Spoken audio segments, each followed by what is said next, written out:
E nós vamos fazer contato com o professor doutor do Departamento de Ciência Política da Unicamp, André Kaisel. Bom dia, André. Bom dia, Glauco. Bom dia a todos os ouvintes da Rádio Brasil Atual. André, nós tivemos na semana passada aí a cúpula dos 30 anos do Mercosul, mas não houve ali muito espaço para celebração. Na verdade, uma reunião bastante tensa, inclusive tendo o presidente do Uruguai, Lacalle Pou, falando que o Mercosul não poderia ser uma carga, e o Alberto Fernandes, presidente da Argentina, rebateu, dizendo que essa carga é muito pesada, o mais fácil é descer do barco. E, inclusive, essa discussão aí na cúpula não foi acompanhada pelo presidente Jair Bolsonaro, que saiu antes, alegando problemas de agenda. Como que você viu essa reunião, André? Olha, Glauco, como você lembrou, foi tudo menos uma celebração, né? E quem protagonizou, no caso, a discórdia não foi o presidente brasileiro, ainda que, digamos, nisso ele esteja afinado com o seu par uruguaio. O Brasil, Paraguai e Uruguai têm hoje governos de direita, e por razões, em grande medida, ideológicas, mas também pelas pressões dos Estados Unidos, esses governos têm buscado o que eles chamam de flexibilização do Mercosul, para buscar acordos comerciais privilegiados com outros parceiros, ao invés de negociar em bloco, como são as atuais regras do grupo, né, do bloco. Mas, claro, nem Bolsonaro, nem Mário Abdo Benítez, até pela situação interna que ambos vivem, estavam exatamente em condições de bancar o conflito com a Argentina, que é que está ocupando a presidência rotativa do bloco. Aliás, não é por acaso que isso surge no momento em que a Argentina, que é, no caso, a voz distoante, um governo mais progressista de Alberto Fernandes, esteja nessa posição. E foi o Uruguai que protagonizou essa ação, na figura do Lacalle Pou, e teve a resposta que mereceu do presidente Alberto Fernandes, ou seja, se você quer ir embora, vá. O que é curioso, porque o que o Uruguai, um país de 3,7 milhões de habitantes, vai conseguir em termos de grandes acordos comerciais vantajosos fora do Mercosul, eu gostaria de saber. O Brasil, com seus 200 milhões de habitantes e uma economia muito grande, muito maior que a da própria Argentina, eu até consigo imaginar, embora creio que todos saem perdendo, com o enfraquecimento do bloco, todos, porque nesses últimos 30 anos, em graus diferentes, todos ganharam com ele, tanto as economias maiores, Brasil e Argentina, como as menores, Paraguai e Uruguai, pensando aí nos membros fundadores. Então, de fato, é lamentável essa decisão de apostar em fóruns que são puramente declaratórios e de afinidade política, como é o caso do Prosul, e enfraquecer mecanismos históricos como o Mercosul, cujos benefícios para os sócios membros são mais do que evidentes ao longo desses últimos 30 anos. E você toca numa questão que também me chamou a atenção, André, que é como o presidente do Uruguai foi, fazer, digamos, dar essa trucada, se a gente fosse aqui para o jogo de cartas, e na verdade recebeu um pedido de 6 ali do presidente Alberto Fernandes, porque o Uruguai é um país que tem uma dependência muito grande em termos comerciais da Argentina, do Brasil também, obviamente. Então foi uma atitude que realmente foi surpreendente, Nesse caso, qual seria a vantagem para o Uruguai sair de um bloco que nem o Mercosul? Aparentemente não teria nenhuma, André. Não teria nenhuma, e ele não pretende sair, mas ele quis provocar. Foi uma provocação política, diria eu, um tanto quanto infantil, mas quando um país como o Uruguai atua dessa maneira, ele não está atuando, no fundo, sozinho. Ele tem uma retaguarda direta, que é o Brasil, ainda que o Bolsonaro tenha se esquivado desta vez de polêmicas, até porque em casa ele anda com problemas, como eu já mencionei, muito mais sérios, como os da pandemia, que, enfim, ele inflou, pela sua ação e omissão calculadas, e está desgastado internamente por isso, mas ele efetivamente funciona como retaguarda para o Uruguai. Eu não consigo imaginar que essa não tenha sido uma jogada ensaiada com a atual condução do Itamaraty, mas também tem um outro ator ainda mais poderoso, mas indiretamente por trás, que são os Estados Unidos, que tem todo o interesse em enfraquecer os mecanismos de integração regional sul e latino-americana que não os incluem, né? Que não os incluem, como seria o caso da OEA, né? ou outras iniciativas que eles mesmos encabeçam, né? Iniciativas ou foros. Nesse sentido, quer dizer, a flexibilização do Mercosul, para não falar em coisas ainda mais agressivas como o desmonte da Unasul, né, são iniciativas não por acaso, digamos, apoiadas por interesses afins aos dos Estados Unidos na região. Agora, a gente pode ver também, né, no caso do Brasil, essa descortesia, no mínimo, do presidente Jair Bolsonaro sair antes do fim da reunião, uma sequência, né? Isso está dentro de um contexto que é um alinhamento automático da diplomacia brasileira aos Estados Unidos e também ataques, não só a blocos, né, mas como a organismos multilaterais que têm sido feitos desde o início do governo, principalmente por meio da voz do ministro Ernesto Araújo. Quer dizer, existe uma coerência nesse tipo de postura do presidente Jair Bolsonaro dentro dessa cúpula do Mercosul, André? Existe, e existe acho que até uma coerência com o gesto do próprio Lacadiepol, ou seja, não, isso aqui não é muito importante, vou sair fora porque eu tenho mais o que fazer, né? Quer dizer, é um pouco isso que o Bolsonaro estava dizendo com o seu gesto, né? Isso aqui não é mais um espaço relevante no qual eu aposte as minhas fichas, né? É isso que ele está efetivamente dizendo, né? De certa maneira o que o outro pôs em palavras, né? Mas que ele colocou em ato, Bolsonaro, né? E de fato tem coerência com o desmonte da Unasul, né? Tem coerência com os sucessivos ataques de Bolsonaro a Alberto Fernandes desde antes da sua eleição em 2019, né?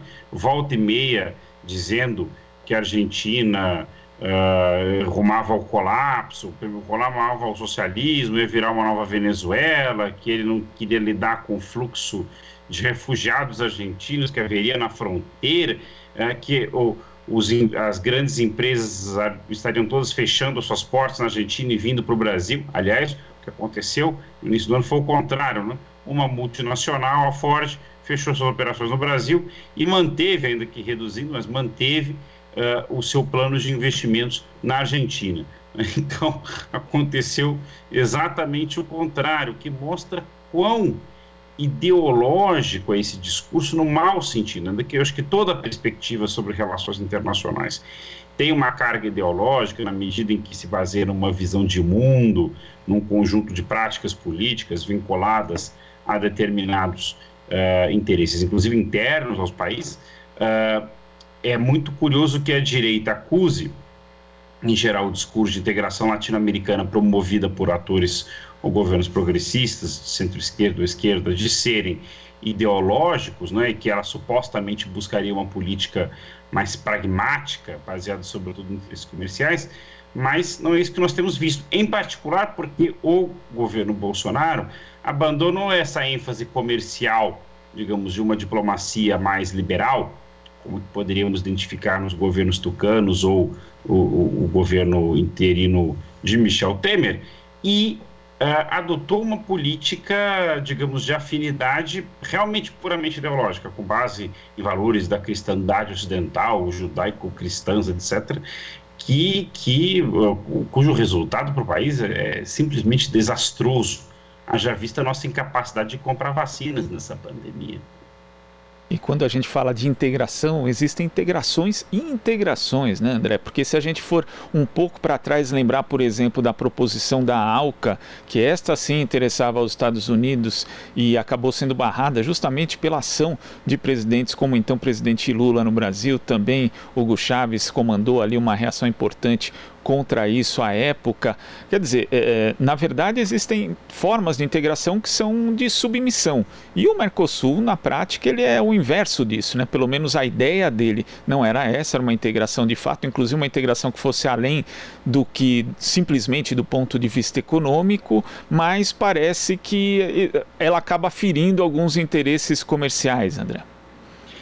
Sem dúvida, eu diria o seguinte, a ideia do Mercosul foi mudando ao longo do tempo, com as mudanças das conjunturas internas e também internacionais nesses 30 anos. Quer dizer, o embrião do Mercosul está na redemocratização do Brasil e da Argentina, né, na suspensão das hostilidades geopolíticas e militares que ainda havia entre os dois países, o protocolo do Iguaçu entre Sarney e Afonso, né? E ele se sacramenta ali em 1991, depois que o Paraguai termina o regime Stroessner, e você tem uma convergência dos 4 países em torno da democracia liberal, mas também num momento em que, tanto na região como no mundo, as ideias de livre mercado, desregulamentação, o chamado neoliberalismo, viviam seu apogeu com o fim do antigo bloco socialista em torno da União Soviética, que também colapsou há 30 anos atrás, e digamos, esse clima de época neoliberal também informou a primeira fase, digamos, do Mercosul, que era visto, sobretudo, como um acordo de livre comércio, nos marcos do chamado regionalismo aberto, qual seja, né, a de que nós nos inseriríamos nesse mundo globalizado, mas priorizando relações com os vizinhos de modo digamos, nos fortalecermos minimamente. Na fase que se inicia em 2003, com a chegada ao poder de Lula no Brasil e Néstor Kirchner na Argentina, né, e que vai se aprofundando com outros governos progressistas na região, como é o caso dos governos da Frente Ampla no Uruguai, você tem uma guinada no sentido de aprofundar a integração, não só uma integração comercial, mas uma integração produtiva e também política e cultural. O Mercosul social, alguns espaços participativos no bloco, né, o aumento da interlocução com atores sociais para além do empresariado, como o movimento sindical, que de alguma maneira já havia desde o acordo automotivo na década de 90, mas que foram ampliados, e várias outras iniciativas, o FOSEM, né, o Fundo de Infraestrutura. Infelizmente, esses mecanismos foram enfraquecidos, de certa maneira, já no governo Dilma, tanto pelas dificuldades internacionais como internas, já havia uma perda de ênfase na importância do Mercosul, e o que se aprofundou, evidentemente, no governo Temer, após o golpe de 2016, aí já muito afinado com o governo Maurício Macri, justamente usando essa palavra de ordem da flexibilização, né? Por um lado, digamos, uma ênfase ideológica maior, sobretudo no modo de enfrentar a crise venezuelana, por meio de mecanismos como o Grupo de Lima, por outro, essa ideia da flexibilização, né? E para buscar outras alternativas, o que governos como o de Lacaipo, que vão na linha dos dois anteriores, né, têm procurado aprofundar, o que no fundo é uma desarticulação do bloco, porque se os vizinhos deixam de ser prioridade, né, qual é o sentido de manter o Mercosul? No fundo é isso que eles estão colocando. Agora, falando da situação do ministro Ernesto Araújo, né, a pressão para que ele saia do cargo é cada vez maior, mesmo parlamentares adeptos do bolsonarismo já ficam mais reticentes para defendê-lo. A gente sabe que ele ali é um ministro que representa a ideologia de Olavo de Carvalho, ali de uma forma bastante forte, com sempre essa relação de desconfiança em relação ao multilateralismo, com conceitos questionáveis, para dizer o mínimo, como nova ordem mundial. Como é que você vê essa possibilidade? É possível na prática que com a saída de Ernesto Araújo a diplomacia brasileira volte minimamente para os eixos no seu entender, André? Olha, de fato, Glauco, a gestão Araújo é um ponto fora da curva na história do Itamaraty. Você sempre teve divergências ideológicas internas entre posturas mais liberal-cosmopolitas, de certa maneira, com a postura do ex-chanceler Felipe Lampreia, o chanceler Celso Laffer, posturas mais nacional-desenvolvimentistas e orientadas para, bom, que antes se chamava Terceiro Mundo, hoje o Sul Global, como o caso do chanceler Celso Amorim, ou do ex-secretário-geral Samuel Pinheiro Guimarães, mas eram diferenças relativas e havia continuidades até relevantes dentro dessas guinadas. A ruptura, né, promovida por Araújo nestes quadros é impressionante, porque a pretexto de um nacionalismo, da adoção de um nacionalismo integrista, organicista, similar em alguns pontos às das extremas direitas e do fascismo do entreguerras, o que se viu foi a adoção de uma política de submissão, né, de submissão aos Estados Unidos de Trump, especificamente ao governo Trump, né, e da adoção de uma política de fronteiras ideológicas, né, que lembra o pior da Guerra Fria, mas inteiramente fora de contexto, baseada também numa articulação desse suposto nacionalismo integrista com o cristianismo fundamentalista, né, e uma versão de direita do sionismo. Um desastre, porque tornou o nosso país muito fragilizado, tornou um par internacional, né? Aliás, o ministro chegou a falar isso em termos até elogiosos, se é para sermos par, que sejamos, né? Mas as consequências estão aí, isso está matando a população brasileira em sentido muito literal. Quer dizer, o fato de que o Brasil, vejam só o grau de, eu, infelizmente não tem outra palavra, tosquice, né? Dessa política.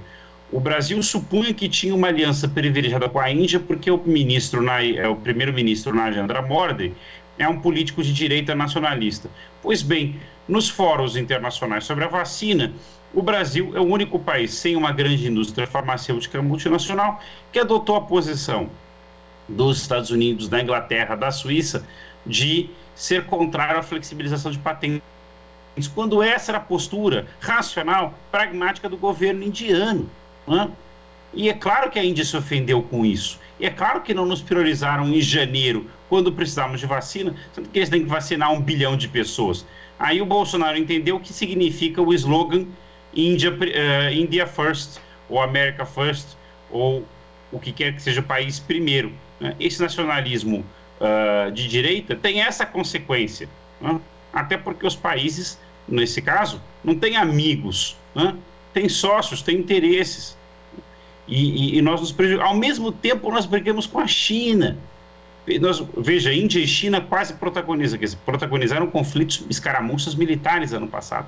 Nós conseguimos brigar com ambos. A troco de quê? Nada. O que os Estados Unidos de Trump nos ajudou durante a pandemia? Nada. Nada vezes nada. Quando a crise estava acontecendo em Manaus, a crise de falta de oxigênio, o governo Trump, que estava no apagar das luzes, ignorou pedidos de envio de aviões com oxigênio do Parque Araújo, enquanto a Venezuela nos mandava oxigênio por caminhão. Uma vergonha.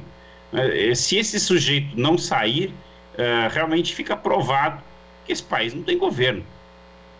E pior, né, André, porque assim, no momento crítico, você lembrou inclusive desse alinhamento com o governo Trump, o que o governo Trump mandou para o Brasil foi cloroquina que eles não usavam mais lá, né? Então, quer dizer, em termos de insumos, em termos de colaboração tecnológica, não houve qualquer tipo de relação nesse sentido. E agora, com o governo Biden, o governo brasileiro, inclusive, até com certo constrangimento, disse que pediu, inclusive, ali as vacinas da AstraZeneca que não estão sendo utilizadas porque ainda tem problemas de registro no país. Agora, é isso, né? Tem um aliado, que em tese seria um aliado fiel como a Índia, acaba arranjando ali um desconforto diplomático também com esse país. Já tem aí diversas rusgas com a China de forma desnecessária, né? Por brincadeiras, entre aspas, né? De ministros, de deputados que ofendem o país. Então, quer dizer, é um completo desastre, só que um completo desastre num momento muito ruim, que o Brasil precisa da colaboração internacional para poder imunizar a sua população, André? Exatamente, Glauco. Ou seja, você lembrou bem, o que os Estados Unidos fez por nós foi vender cloroquina que eles sabiam que não iam usar. seja, inclusive eu diria que esta compra do governo deveria ser denunciada nos tribunais brasileiros como malversação de fundos públicos, na compra de remédios inteiramente ineficazes. Já havia na época pesquisa suficiente para provar isso, né? E por isso que os Estados Unidos nos vendeu um crime, mais um contra o povo brasileiro. Agora, no caso digamos, da compra de vacinas, é isto, quer dizer, ficamos a ver navios porque esnobamos todas as ofertas no segundo semestre do ano passado e ofendemos deliberadamente o nosso maior parceiro comercial, seja pelo fato de que o presidente Bolsonaro priorizava a sua disputa político-eleitoral com o governador de São Paulo, João Dória, seja porque ele queria mostrar a sua lealdade canina ao senhor Donald Trump, que estava para perder a eleição.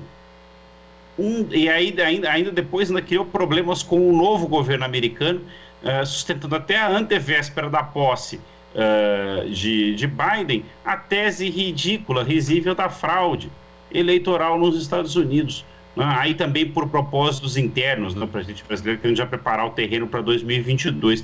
Isso é ridículo. Nós brigamos com os Estados Unidos e a China ao mesmo tempo, as duas maiores potências do mundo, e a China, o nosso maior parceiro comercial, os Estados Unidos o segundo. O resultado é esse, né? Agora imagina você se tivéssemos um Mercosul fortalecido, uma Unasul fortalecida, que tinha inclusive um conselho de ministros de saúde, né? Que obviamente foi abandonado junto com o conjunto da entidade, nós poderíamos estar discutindo compras coletivas de vacinas e poderíamos estar discutindo a participação do Brasil na iniciativa de produção regional de vacinas. Isso que Cuba está fazendo sozinha e que o Butantan está agora fazendo sozinho, nós podíamos estar fazendo juntos. Mas eu não gosto do regime cubano, dane-se.